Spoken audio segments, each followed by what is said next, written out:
नमस्कार। हम बात करें एट्थ हाउस की। एट्थ हाउस जो होता है वो जीवन के बहुत बड़े बदलाव की तरफ इशारा करता है। वो मृत्यु या मृत्यु तुल्य कष्ट भी देता है, प्रॉब्लम्स भी देता है।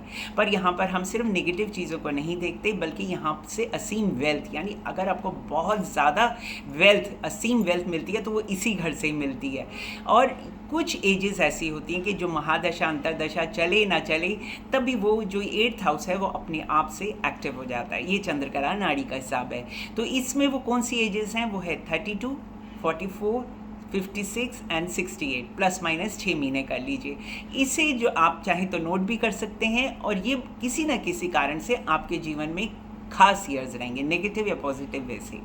जो अगर मान लीजिए आपकी कुंडली में एट्थ हाउस में सूर्य चला जाए, सूर्य जो होता है वो कारक होता है बच्चों का, तो आपको बच्चे होने में मुश्किलें आ सकती हैं। यदि आपका बच्चे हैं तो एल्डेस्ट चाइल्ड जो होगा, यानी जो बड़ा बेटा होगा, उसके कारण आपको कोई ना कोई चिंता लगी रहेगी, चाहे उसके कार्य के लिए या उसकी हेल्थ के लिए कोई ना कोई कारण बनेगा।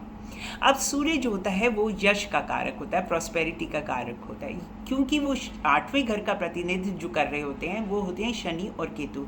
यहाँ अगर सूर्य आ जाता है तो कोई ना कोई आपके लिए ईर्ष्या करता है, ऑफिस पॉलिटिक्स में या किसी भी तरीके से आपके बारे में बुरे शब्द बोले जाते हैं या आपके बारे में नेगेटिव कहेंगे।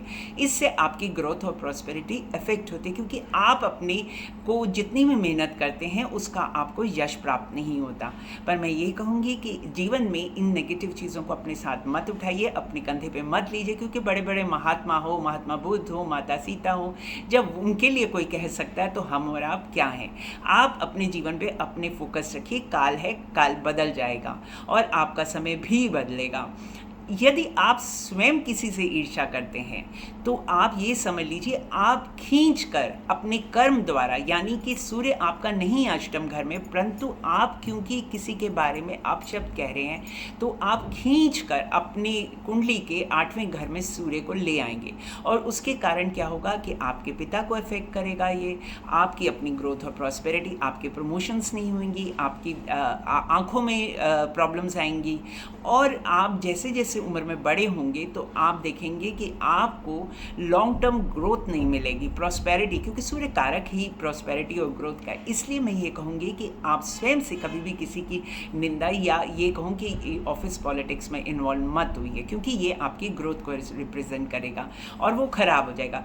सूर्य जो कारक होता है वो जब शनि और केतु की इस आठवें घर में आता है तो उसमें हमें जीवन में कुछ न कुछ कठिनाइयाँ भी आती हैं, और उसको कैसे दूर करें और किस प्रकार से हम अपने जीवन को अपना और सुंदर बनाएं, ये हम इस अगले वीडियो में इसके बारे में बात करेंगे।